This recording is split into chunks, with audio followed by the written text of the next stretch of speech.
Hello， 歡迎收睇傾醫啲，我係 Pfizer 嘅 Senior Medical Science Liaison Eileen。唔知各位家長有冇發現一件事呢？ BB 喺屋企好似幾健康，但一返 playgroup 或者幼稚園就成日咳、發燒同埋流鼻水，有啲小朋友甚至會反覆中耳炎。究竟返學就一定病係咪一個定律嚟呢？定係其實喺咁多感染入面，有一啲係家長特別要留意，或者甚至乎可以預防嘅呢？今集我哋請嚟兒科專科陳奕峻醫生，同我哋拆解一下有關呢個迷思。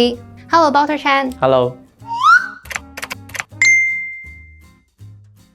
其實家長可以點樣分咩叫常見嘅傷風感冒？咩情況已經去到嚴重風險呢？首先，家長要明白，小朋友返學之後成日出現流鼻水、咳、輕微發燒，其實都唔罕見嘅，因為小朋友嘅免疫系統仲發展緊，再加上接觸人群多，感染嘅機會自然會增加啦。香港嘅醫務衛生局指出，其實呼吸道嘅感染係兒童最常見嘅疾病嚟嘅，每名嘅小童平均每年都會患上6至8次嘅。雖然上呼吸道感染一般都會自然痊癒，但亦都有可能誘發到中耳炎、鼻竇炎、哮喘發作，甚至係肺炎，所以家長都唔可以掉以輕心㗎。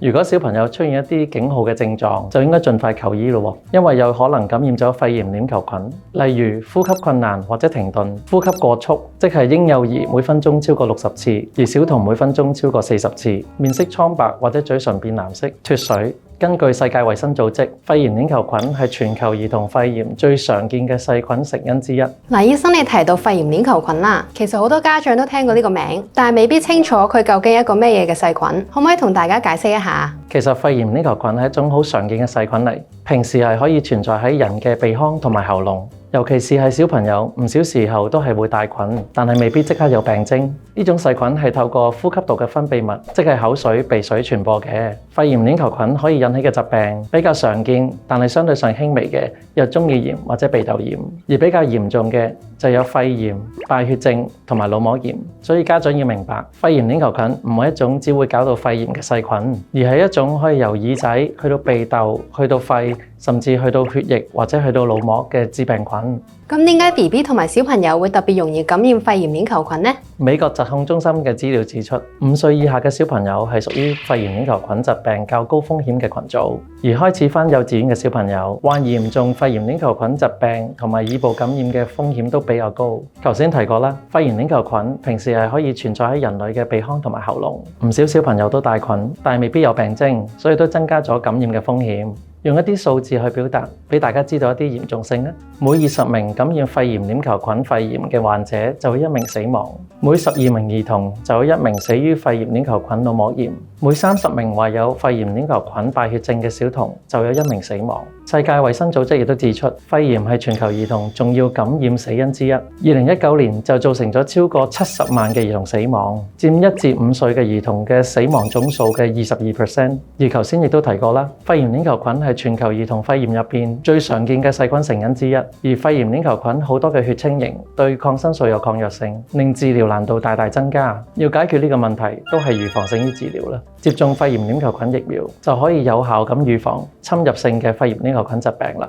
咁而家市面上我哋常見嘅肺炎鏈球菌疫苗包括13價、15價同埋20價啦。其實佢哋最大分別嘅係乜嘢呢？同埋應該點樣揀呢？最基本嘅分別就係佢哋覆蓋嘅血清型嘅數目唔同，疫苗名稱後邊嘅數字就等於包含咗幾多肺炎鏈球菌嘅血清型。13價就係等於覆蓋咗13種血清型，20價就係20種，如此類推。如果拆開嚟講咧，15價疫苗覆蓋13價所有血清型，再加多2種22F 同埋33F， 提升咗對接種者嘅保護。而20價就再加多咗5種8、10A、11A、12F 同埋15B。咁點解會有唔同價數嘅肺炎鏈球菌疫苗呢？係因為喺唔同年齡、唔同地區所流行嘅血清型都有所唔同㗎。亦因為隨住13價疫苗壓低咗某啲血清型之後，其他血清型嘅感染自然上升，稱為血清型取代。所以20價肺炎鏈球菌疫苗嘅出現就擴闊咗保護範圍啦。美國疾控中心就建議所有5歲以下嘅兒童常規接種4劑15價或者20價嘅肺炎鏈球菌疫苗，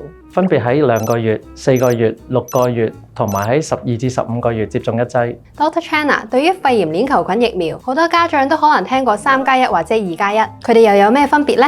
簡單嚟講，前面嘅數字係代表基礎劑次，後邊加1係指加強劑。3+1嘅接種安排，即係3針基礎劑次加1針加強劑。而母嬰健康院所提供嘅兒童免費肺炎鏈球菌疫苗注射，則沿用2+1嘅接種安排，即係2針基礎劑次加1針加強劑。所以家長如果聽到3+1或者2+1，唔需要覺得好複雜。其實即係前邊打咗幾多針做 base，後邊有冇打加強劑去鞏固免疫反應。研究顯示，如果小朋友打3針基礎劑次，抗體水平一般會比打2針嘅基礎劑次為高。所以3+1嘅 schedule 就可以為到嬰兒喺頭1年提供較高嘅抗體保護。呢個亦都係第3針嘅基礎劑次咁重要嘅原因，因為佢可以提升抗體嘅水平，幫助建立同埋鞏固更穩定嘅免疫保護。咁最後想問下陳醫生，如果係一啲本身有慢性疾病，例如哮喘、慢性心臟病或者慢性肺病嘅小朋友，喺接種肺炎鏈球菌疫苗嗰方面，又有冇啲乜嘢要特別留意呢？